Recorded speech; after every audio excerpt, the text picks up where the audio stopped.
Olá, é uma satisfação acolher você novamente. Eu sou o Padre Fernando, sacerdote da Copiosa Redenção, autor da obra Ser Todo de Deus, uma introdução à vida consagrada que nós estamos nesse período nos aventurando nessa experiência literária da leitura. Convido você a permanecer conosco hoje que nós vamos falar sobre chegar à santidade, um tema que interessa a maioria dos cristãos. Quero te falar onde você pode adquirir o livro. Você pode comprar o livro nas lojas Evangelizar, na internet pelo site loja.copiosaredenção.org.br ou adquirir o livro na Amazon, também a versão digital, ok? Todos os episódios estão no nosso canal do YouTube lá, TV Evangelizar. Se inscreva e ative o sininho. Fique com a gente porque nós vamos falar sobre chegar à santidade.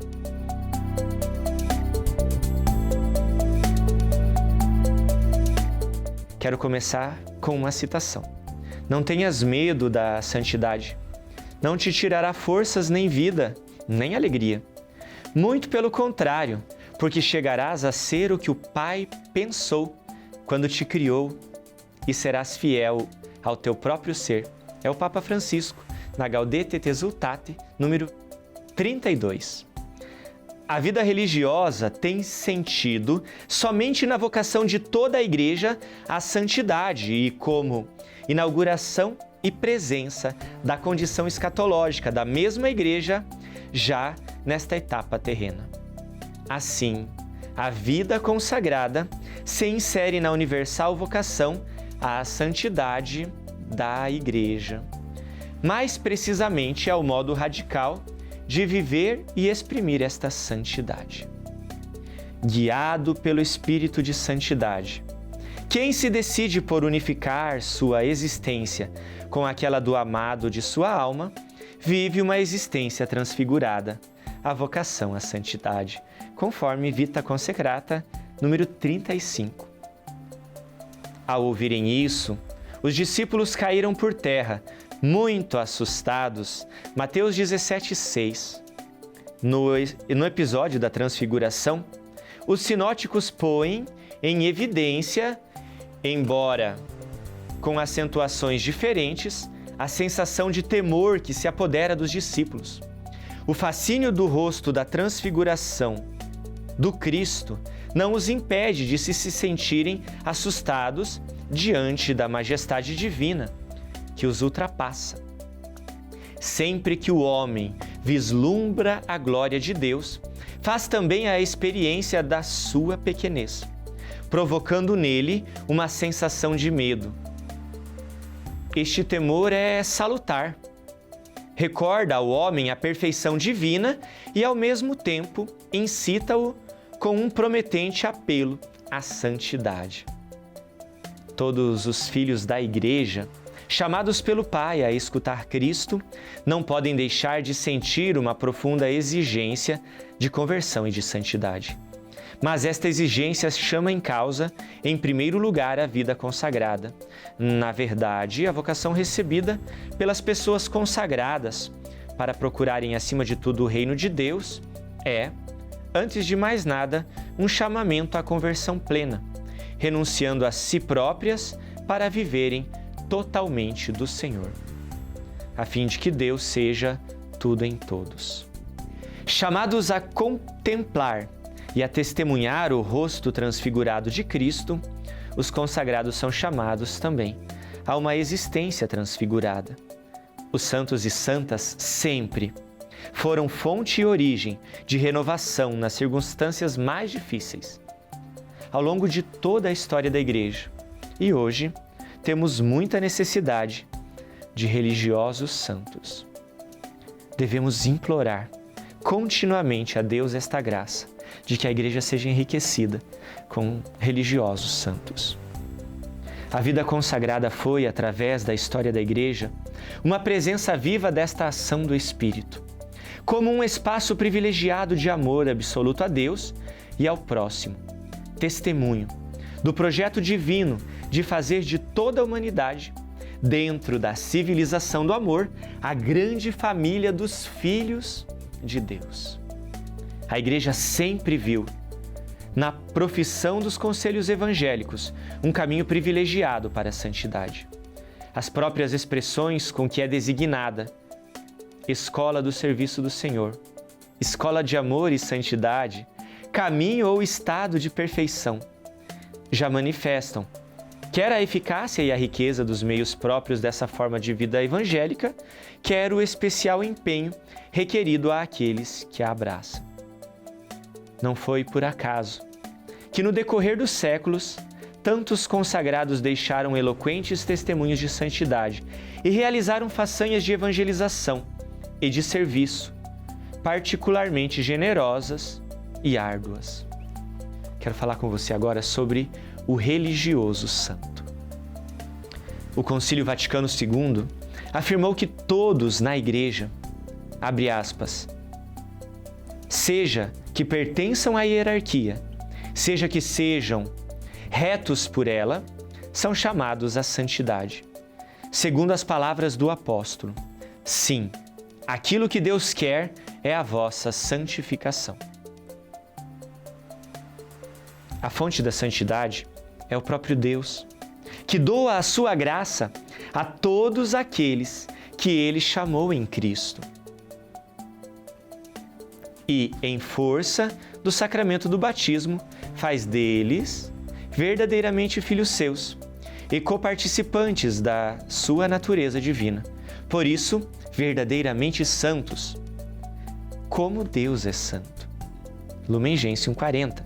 De fato, ela afirma que, nos vários gêneros de vida e nas várias tarefas, uma única santidade é cultivada por quem é movido pelo Espírito de Deus e obedientes à voz do Pai. E adorando em espírito e em verdade Deus Pai, caminham no seguimento de Cristo, pobre, humilde e carregado pela cruz, para merecer de participar de sua glória. Lumen Gentium 41. De uma maneira toda sua, essa santidade se manifesta na prática dos conselhos evangélicos, isto é, na vida consagrada. Cito a Lumen Gentium de novo, 41. Esta prática dos conselhos, abraçada por muitos cristãos pelo impulso do Espírito Santo, leva e deve levar no mundo um luminoso testemunho e um exemplo desta santidade. E ainda, a santidade da Igreja é favorecida de modo especial pelos múltiplos conselhos que o Senhor no Evangelho propõe para a observância de seus discípulos. Entre estes, excele o precioso dom da graça divina dado pelo Pai para alguns, de consagrar-se mais facilmente e com o coração indiviso a Deus somente na virgindade e no celibato. A vida consagrada é sinal de santidade que Cristo adquiriu para a sua Igreja. E por isso deve ser uma profecia da verdadeira vocação cristã, ou seja, daquela vida futura, assegurada a todos os cristãos. Lumen Gentium 44 diz: o estado religioso, que torna mais livres seus seguidores dos cuidados terrenos, manifesta melhor a todos, os fiéis, os bens celestes já presentes neste tempo. Testemunha melhor a existência de uma vida nova e eterna, conquistada pela redenção de Cristo, e preanuncia melhor a futura ressurreição e a glória do reino celeste. Igualmente, o estado religioso imita mais fielmente e representa continuamente na Igreja a forma de vida que o Filho de Deus abraçou, vindo ao mundo para fazer a vontade do Pai, e que propôs aos discípulos que o seguiam. Essa foi Lumen Gentium 44. A vida religiosa tem como fundamento o primado da vida espiritual, no qual procura permanentemente o crescimento do homem interior para chegar à estatura de Cristo, o homem perfeito. A santidade não se perdeu nos séculos. Ela é presente ainda hoje na vida da Igreja, devido ao mundo frenético e contorto em que somos mergulhados. Aquele ardor que queima no coração do homem apaixonado por Deus parece ter se tornado história de livros da Idade Média. Mas ainda hoje, nos corações de tantos homens e mulheres, arde uma chama de desejo de Deus, de ser segundo o seu coração. de invadir o céu por meio da oração. Devemos mostrar uma identidade nova da santidade na igreja. Aquela identidade que faz coincidir alegria, festa, profundidade, oração e certeza de Deus com uma vida normal, vivida no dia a dia. Algumas imagens dos santos muitas vezes mostram pessoas de cara fechada, sem expressão, quase irreais. Em alguns casos, são meio tortos, cabeça baixa e mãozinha posta, como que em êxtase, e cara de bonzinho. Muita gente foi santa assim, glória a Deus! Porém, elas já não seduzem mais tanto as pessoas para o desejo de ser santo, porque não parecem falar com a realidade de hoje, com a realidade odierna. Infelizmente, muita gente pensa que ser santo não é possível, que seja coisa de super-heróis de um outro tempo e de um outro mundo. Escutamos dizer com frequência frases como: sou muito imperfeito para ser santo. Com a vida que levei, não dá certo comigo. Sou muito ocupado para perder tempo com isso. Mas é porque somos imperfeitos que nos fazemos servos daquele que nos fascinou e que transformou a nossa vida. Devemos clamar o Espírito de parresia para que nos inunde desta ousadia de querer ser santos e de testemunhar e contagiar com este desejo todos os que estão à nossa volta.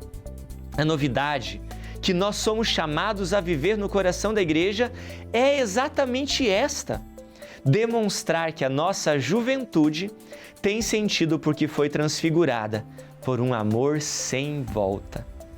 E que mais que esperar o céu, é possível já hoje deliciar-se deste amor. Um amor que preenche o vazio que estava no mais íntimo de nós. Vazio que agora não existe mais. Não aquele amor passageiro, fruto da carne ou das frustradas aventuras que o mundo oferece. Conforme afirmou o Papa Francisco na encíclica Gaudete et Exsultate, tua identificação com Cristo e os seus desígnios requer o compromisso de construíres com Ele este reino de amor, justiça e paz para todos. O próprio Cristo quer vivê-lo contigo em todos os esforços ou renúncias que isto implique, e também nas alegrias e na fecundidade que te proporcione. Por isso, não te santificarás sem te entregares de corpo e alma, dando o melhor de ti neste compromisso. É Gaudete et Exsultate 25, palavras maravilhosas do Papa Francisco. Oremos diariamente, pedindo ao Senhor a graça de ser e parecer santos aos olhos de quem se aproxima de nós, e que a nossa santidade contagie e se multiplique abundantemente. Eu vou parando por aqui. No próximo episódio, a gente continua a segunda metade desse capítulo, que é o religioso, desafiador do ridículo. Ficou curioso? Acompanhe a gente no próximo episódio. Até mais!